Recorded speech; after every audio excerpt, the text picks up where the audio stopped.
Armageddon has long been a symbol of the ultimate battle between good and evil, often tied to apocalyptic visions of the end of the world.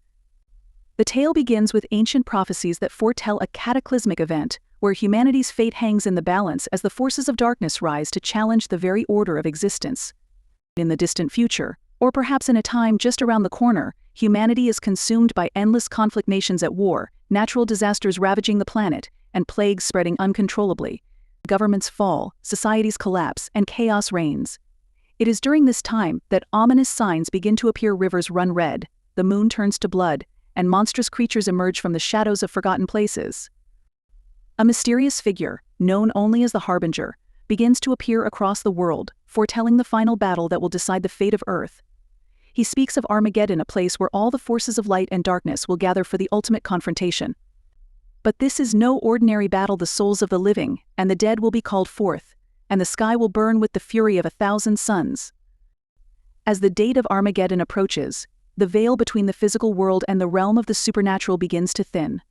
The dead rise from their graves, wandering the streets with hollow eyes, as ancient gods, demons, and unspeakable horrors emerge from otherworldly dimensions to join the fray.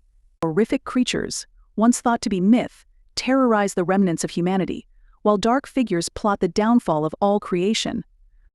The battle begins on a barren plain, lit only by the blood-red sky. Armies of angels and demons clash, their weapons tearing reality itself apart. The ground shakes with every strike, and the very air crackles with dark energy. Humans, caught in the middle, are either consumed or forced to pick sides in this final war. Those who have held onto faith join the forces of light, while others, drawn by promises of power and eternal life, swear allegiance to the dark. The world is in ruins. Skyscrapers crumble, oceans boil, and entire continents are swallowed by the earth. As the battle rages, it becomes clear that Armageddon is not just a physical war, but a battle for the very souls of humanity. Every action, every choice, shifts the balance between light and darkness. In the final moments, just when all seems lost, the Harbinger reappears, revealing a terrible truth: Armageddon was never meant to be won or lost. It was a test, an ancient trial to see if humanity was worthy of continuing, or if it would be wiped from existence entirely. But the war has torn the fabric of reality too deeply. There is no undoing the destruction, no reset. As the last survivors look up at the shattered sky, they realize that even the victors have lost, and the world, now a desolate wasteland, begins to fade into eternal darkness.